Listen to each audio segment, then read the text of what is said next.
Bueno, hola, buenos días. Yo soy Maribel Palma, soy consultora para temas que tienen que ver con fortalecimiento democrático de partidos políticos. También trabajo temas relacionados con campañas electorales, marketing político, organización de procesos también de incidencia política.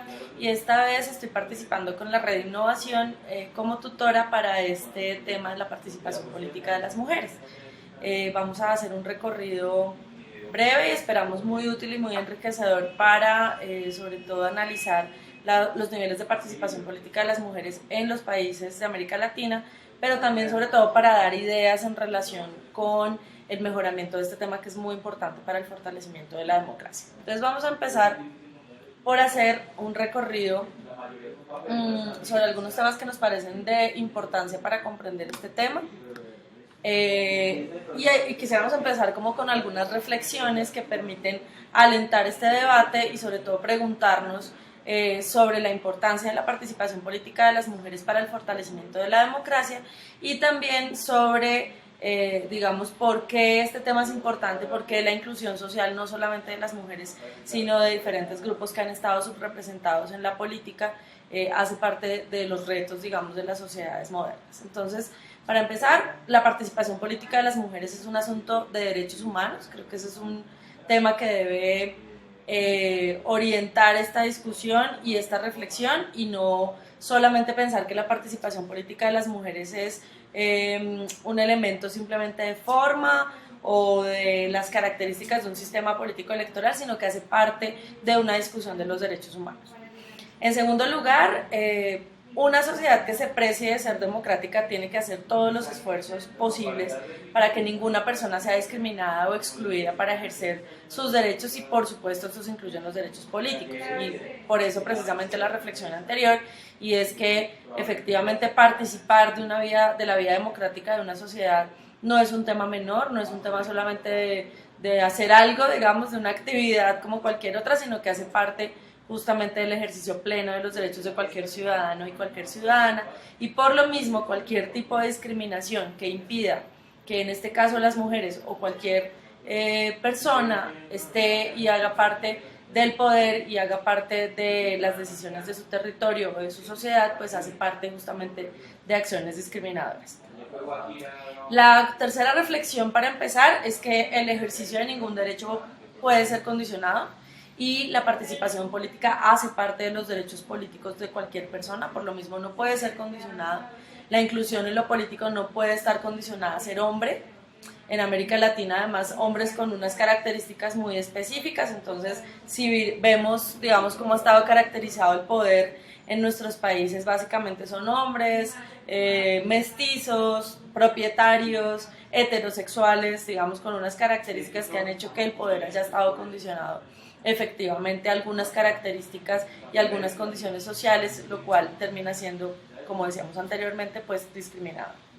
Y la última reflexión para empezar es que la democracia hoy en día no es solo un sistema de elección por mayorías, que es un poco la idea que ha hecho curso por mucho tiempo en nuestros países y que también se ha vuelto una excusa para impedir que las mujeres participemos en igualdad de condiciones. Hoy la democracia no es solo un sistema de elección, no es solo además el sistema de elección que permite que las mayorías elijan, sino que realmente un sistema democrático debe garantizar que haya una organización social cuyo referente ético son los derechos humanos y por supuesto su pleno ejercicio y garantía. Entonces quisiera empezar como por esas reflexiones antes de entrar a hablar de los detalles o de cosas un poco más técnicas o digamos de la construcción, ¿cómo decirlo?, de los mecanismos más bien para acceder al poder. La democracia no es solo la manera de acceder al poder, sino que tiene que ver también con referentes o con características éticas que hacen parte de, digamos, el contexto de los derechos humanos, y la democracia, digamos que para la mayoría de gente, es el sistema que permite precisamente que los derechos humanos sean garantizados. Si los derechos humanos de las personas y de algunas personas en este caso no son garantizados, pues por supuesto tenemos democracias imperfectas, democracias que tienen que mejorarse, y justamente por esto pues vamos a hablar de este tema en estas sesiones de trabajo. Y aquí surge también una pregunta después de estas reflexiones para ustedes como interesados e interesadas en estos temas, y es si realmente en la política se participa sin ningún tipo de distinción. Es decir, la democracia supuestamente hace que cualquier persona, y eso es un principio constitucional en casi todos nuestros países, si no en todos nuestros países, ser candidata, hacerme elegir o elegir a mis representantes, pues supuestamente es un derecho universal, ¿no? Entonces la única restricción que se pone en nuestros países tiene que ver con la edad, pero el resto todos podemos acudir a las urnas, elegir algunos representantes, o incluso se nos dice que todos y todas podemos ser candidatas si así lo queremos. Un poco la pregunta también de reflexión aquí es si realmente todos y todas podemos participar en política sin ningún tipo de distinción. Si es lo mismo ser hombre a ser mujer, si es lo mismo ser joven a ser mayor, si es lo mismo ser indígena, ser afrodescendiente, o ser homosexual o lesbiana o transgénero para participar en política. Y en general lo que dicen las cifras es que no es tan así. Sí hay distinciones que han hecho que algunas personas, especialmente como decíamos hace un rato, los hombres propietarios, mestizos, heterosexuales, etcétera, hayan accedido al poder del Estado y por supuesto a la toma de decisiones, pero que haya otras personas con diferencias y con diversidades que no han estado en la política, en la actividad política y en el ejercicio del poder con las mismas condiciones que otros. Sobre esto además hay algunos mitos que me parece importante mencionar y también para que nos preguntemos incluso si nosotros y nosotras mismas los hemos reproducido y esto ha hecho que justifiquemos que las mujeres no estén en la política. Algunos mitos muy comunes e interesantes. Primer mito: las mujeres no participan porque no quieren.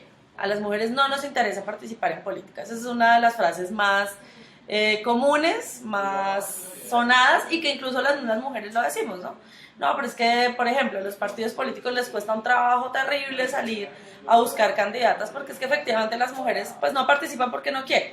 Entonces es una pregunta una frase más bien que voy a dejar en el aire para que en un rato veamos que no es tan así, digamos, que incluso puede ser una verdad, pero una verdad relativa. Entonces puede ser que muchas mujeres no se interesen en participar en política, especialmente en ser candidatas, pero porque hay unas consecuencias con esa participación que tienen mucho que ver con estas discriminaciones, sobre todo sutiles, que se hacen en el ambiente de lo político y que hace que las mujeres efectivamente no tengamos supuestamente tanto interés en participar.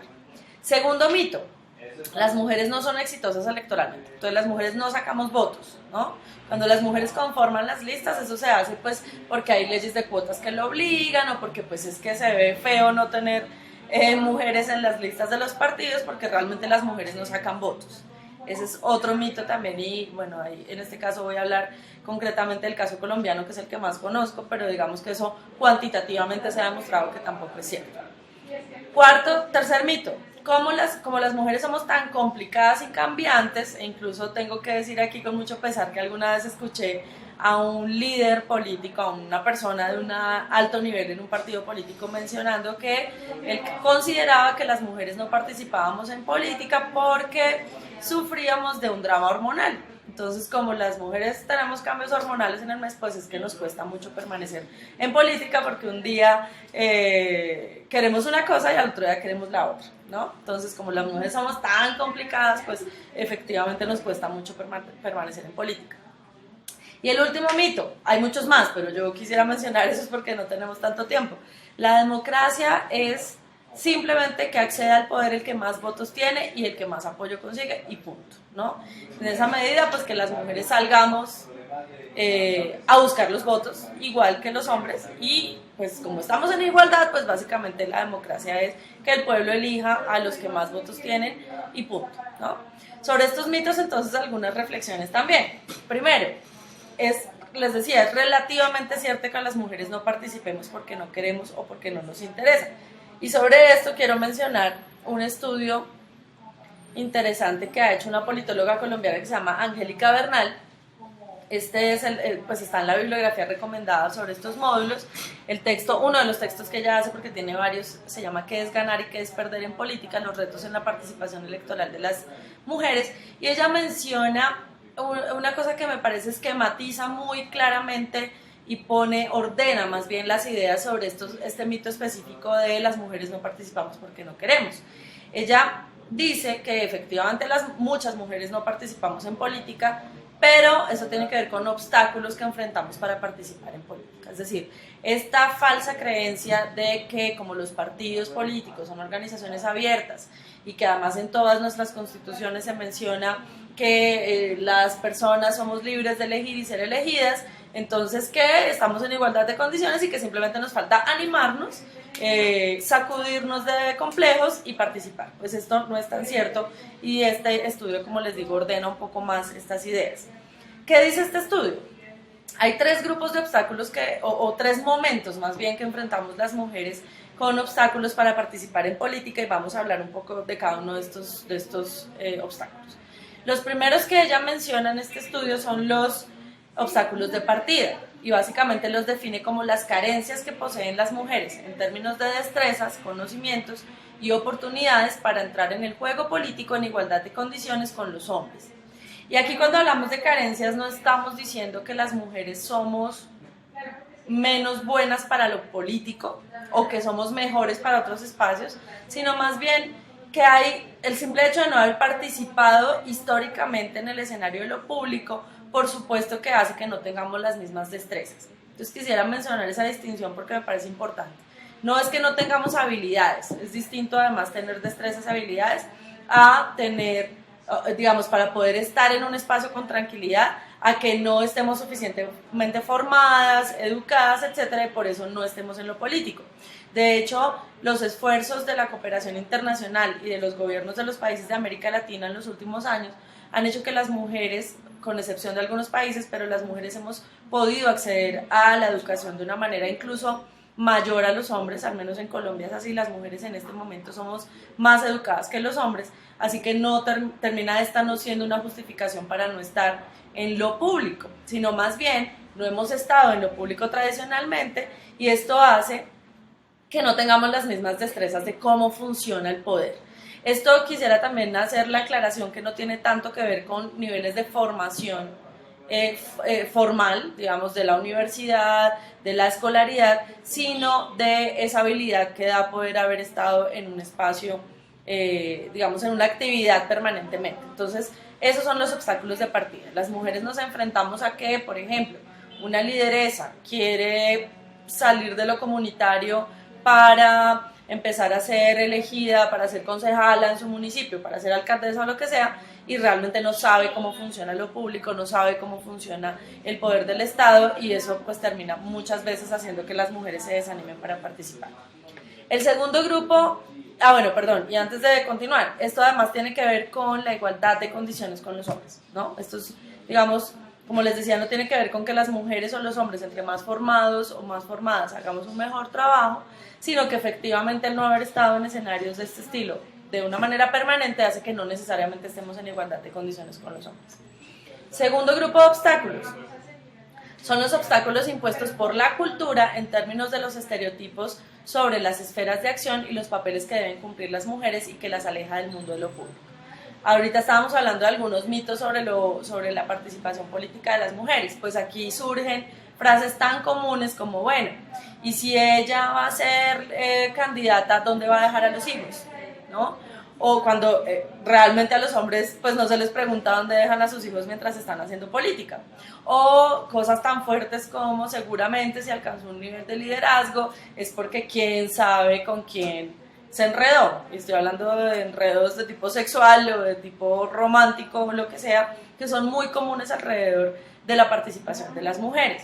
E incluso estamos hablando también de obstáculos y prejuicios que imponen el mismo círculo cercano a las mujeres que intentan acceder al espacio de lo público y de lo político. Entonces, por ejemplo, la familia que apenas la mujer manifiesta que quiere ser candidata, la propia familia le dice, pero no, mira, vas a perder tu prestigio, ya no vas a volver a la casa, vas a desatender la familia, van a hablar mal de ti, porque además las mujeres en el espacio de lo público sufren muchas veces de juicios, digamos, sobre su comportamiento y demás, porque la actividad política pues es una actividad social, que es un espacio que relativamente ha estado, digamos, por fuera de las actividades propias de las mujeres y de ser virtuosas y demás, ¿no? Entonces estos obstáculos de entrada son mucho más culturales Y el problema de este tipo de obstáculos es que incluso en algunos países se ha visto que se avanza con leyes de cuotas, por ejemplo, para la conformación de listas de los partidos políticos, pero que no necesariamente los electores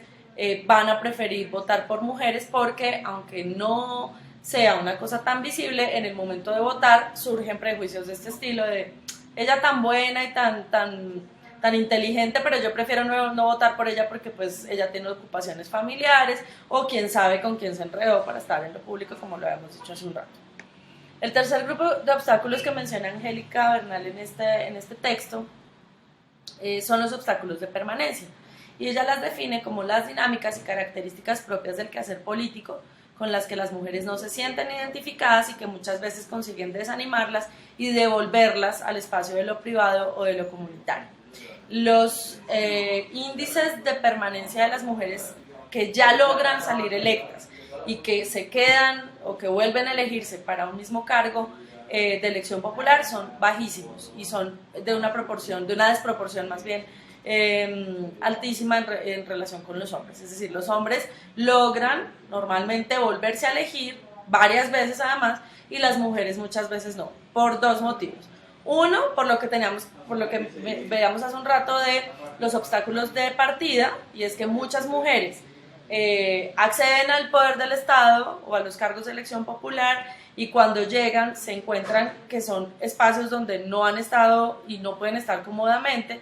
Incluso muchas sufren de violencia política ya estando en el poder y deciden nunca más volver a candidatizarse a ningún cargo de elección popular. Entre otras cosas, también hay un costo social muy alto. Entonces, por ejemplo, cuando las mujeres toman una mala decisión, esto es juzgado de una manera mucho más dura que cuando los hombres son los que fallan en su gestión, pero además también lo que decíamos hace un rato, el costo personal, ¿no? Entonces muchas terminan divorciadas, con la familia rota, en fin, porque no hay una costumbre, digamos, de que las mujeres estemos en el espacio del poder del Estado, del poder público y del poder político.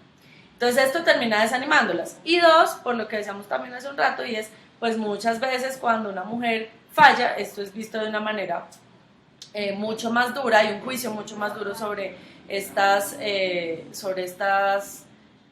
fallas o sobre estos errores en el ejercicio de su gestión pública, y por lo mismo termina el electorado no necesariamente votando por ellas en procesos electorales posteriores.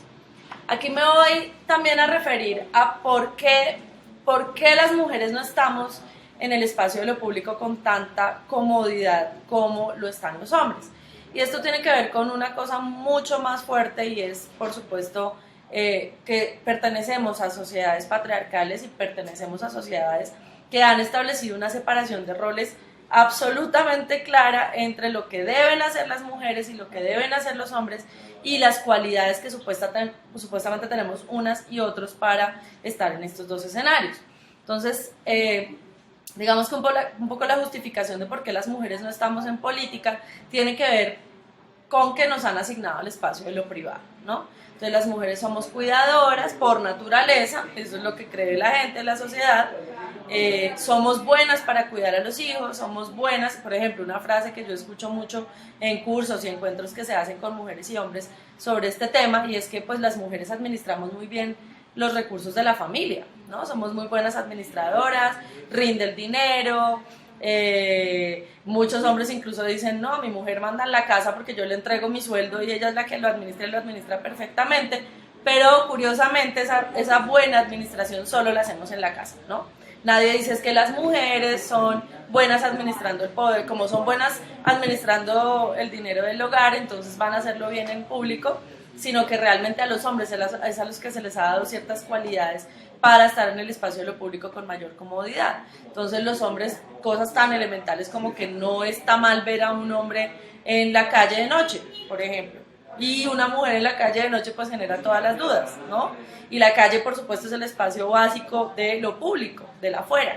Y obviamente lo público además incluye al Estado y al mercado, ¿no? No solamente el poder público del Estado, de la participación política, sino también el acceso al capital, a la generación de riqueza y al trabajo. Las mujeres nos hemos insertado en la vida laboral de nuestros países de una manera muy acelerada, pero lo curioso es que seguimos controlando de alguna manera el escenario del cuidado y de lo privado y de la familia. Y por eso también muchas mujeres terminamos cumpliendo dobles y triples roles, porque estamos digamos, en la consecución del dinero para el hogar, pero al mismo tiempo seguimos cumpliendo el rol de controlar, digamos, el espacio de lo privado. Lo grave de esto, y volvemos a las reflexiones iniciales, lo equivocado, digamos, de esto es, por un lado, pues que decíamos hace un rato, las sociedades que se precian de ser democráticas no sacrifican el hecho de que una persona quiera estar en uno u otro espacio. Entonces, si una sociedad es democrática, debería hacer todo lo posible para que las mujeres no sean discriminadas del poder público y también hacer todo lo posible para que los hombres se incluyan en el control, digamos, o en el escenario de lo privado, de la casa, del hogar, etcétera, ¿no? Y no asignarnos además cualidades supuestamente naturales para lo uno y para lo otro. Entonces les decía hace un rato, es que la típica reflexión de las mujeres somos maternales, ¿no? Las mujeres no somos maternales por ser mujeres. Hay mujeres maternales y hay mujeres que no lo son.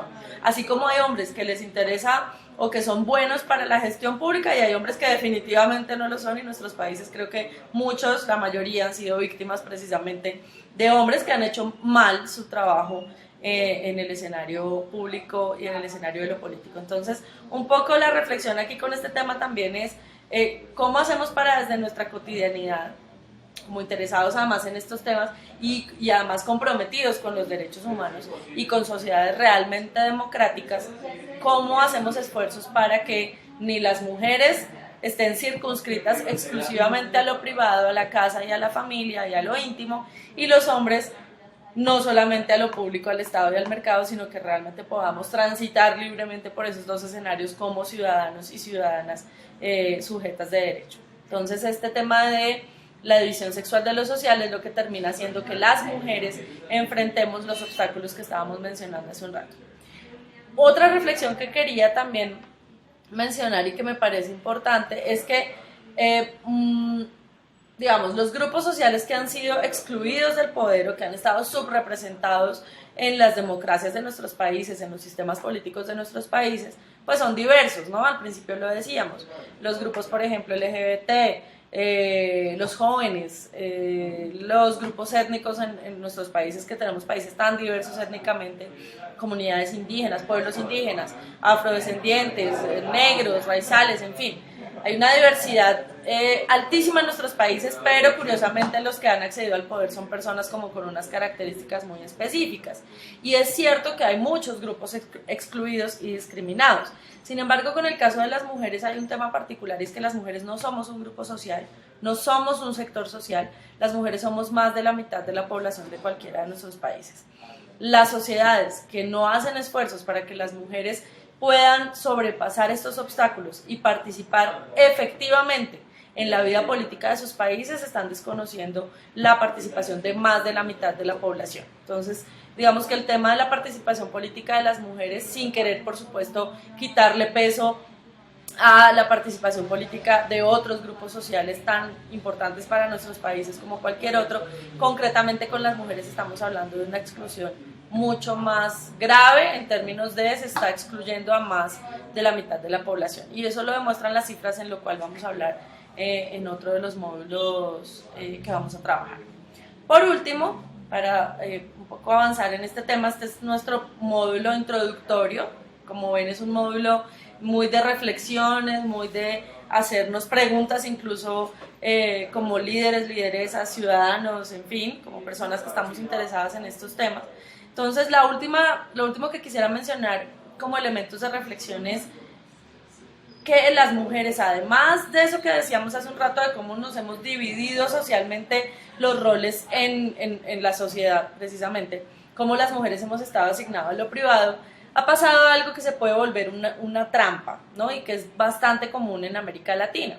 Y es que las mujeres hemos empezado a acceder al espacio, digamos, de lo social a través de lo comunitario.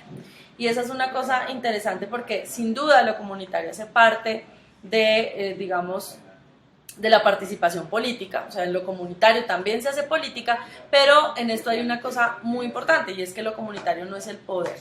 Y esto creo que es una cosa que también debe permitir hacer algunas reflexiones. Es decir, lo comunitario hace parte de las demandas que se visibilizan. Cuando hablamos de lo comunitario estamos hablando de asociaciones de vecinos, de grupos de madres cabeza de hogar, por ejemplo, de escenarios mucho más que activan, digamos, la movilización social, pero que está muy circunscrito a necesidades muy específicas, a demandas muy concretas que hacen ciertos grupos que logran organizarse. Pero, insisto, no estamos hablando del poder del Estado. Y ahí es donde las mujeres realmente tenemos obstáculos. Muchos líderes e incluso lideresas, algunas mujeres dicen, no, pero las mujeres sí estamos participando, las mujeres estamos conformando las juntas de acción comunal de nuestros barrios, estamos conformando organizaciones de base, ¿no? En los barrios, en el territorio, etcétera, y eso es, sin duda es muy importante, pero ahí no encontramos tantos obstáculos porque no estamos hablando del poder del Estado, del poder de los recursos y de las decisiones de nuestros países y nuestros territorios. Entonces, ojalá no caigamos en la trampa de pensar que como las mujeres estamos avanzando en lo comunitario es que ya llegamos al poder, porque eso no es cierto, ¿no? Entonces, reflexiones sobre eso. Por un lado, les decía, hace parte de las demandas que se visibilizan, lo comunitario hace parte de estas demandas, pero lo comunitario no es el acceso al poder. Y además una cosa todavía más grave, y es que lo comunitario generalmente se constituye alrededor del cuidado. Y otra vez volvemos a la misma lógica, las mujeres salimos afuera, salimos a lo público, pero para seguir haciendo lo mismo que hacemos en la casa. Entonces ya no cuidamos solamente a nuestros hijos, sino que cuidamos a hijos de otras y otros. O nos dedicamos a cuidar no solamente el dinero del mercado y de la casa, sino a cuidar el dinero de los del barrio, pero volvemos a lo mismo. ¿Estamos realmente en el espacio del poder? Pues eso no es tan así y las cifras así lo demuestran. Concretamente en Colombia hay una alta participación de mujeres en juntas de acción comunal. Las juntas de acción comunal son organizaciones de barrios, básicamente, donde se discuten temas que tienen que ver con espacio público, ¿no? Cosas muy de la cotidianidad de la gente, pero cuando ya estas mujeres quieren acceder a cargos de elección popular en los partidos políticos, se encuentran los obstáculos de los que estábamos hablando hace un rato. Y algo que mencioné hace un rato, y es, nos hemos vuelto algunas mujeres, las mujeres que participan en política, que seguramente alguna de ustedes está viendo este módulo, seguramente se van a sentir identificadas, es que las mujeres se han vuelto mujeres maravilla. Mujeres que además de ser lideresas, siguen cuidando a los hijos, y aparte trabajan, y aparte tienen empresas, y aparte terminan cumpliendo dobles, triples y cuádruples roles, y no haciendo lo que hablábamos hace un rato, y es que realmente todos y todas participemos en igualdad de condiciones, y eso incluye que no seamos mujeres maravilla, ¿no? Sino que realmente seamos mujeres que podemos estar en el espacio en el que queramos, sin ningún tipo de discriminación, pero que también tengamos grupos, digamos, y esto por supuesto incluye a los hombres, que estén preocupados también por cumplir otros roles que no habían cumplido tradicionalmente, para que las mujeres podamos estar en el escenario del poder realmente en igualdad de condiciones, ¿no? Cumpliendo los roles que requieren además las sociedades que buscamos representar. No solamente eso, seguramente también algunas mujeres que están en este módulo o algunos hombres también han sido conscientes de esto, y es que vemos cosas tan lamentables como algunas mujeres cuando se hacen reuniones, por ejemplo de los partidos políticos y demás, terminan repartiendo la comida, limpiando los salones donde se hacen las reuniones y haciendo lo mismo que hacíamos en la casa, justamente en espacios de participación política. Entonces terminamos ¿qué? Pues reproduciendo los roles de lo privado. Con esto quiero decir que participar políticamente no es solamente hacer parte de un partido político. Participar políticamente no es solamente salir de la casa a hacer algunas actividades que tienen que ver con necesidades y demandas sociales, sino que tiene que ver con realmente incidir de manera efectiva en las decisiones de nuestros territorios y de lo político y de lo público.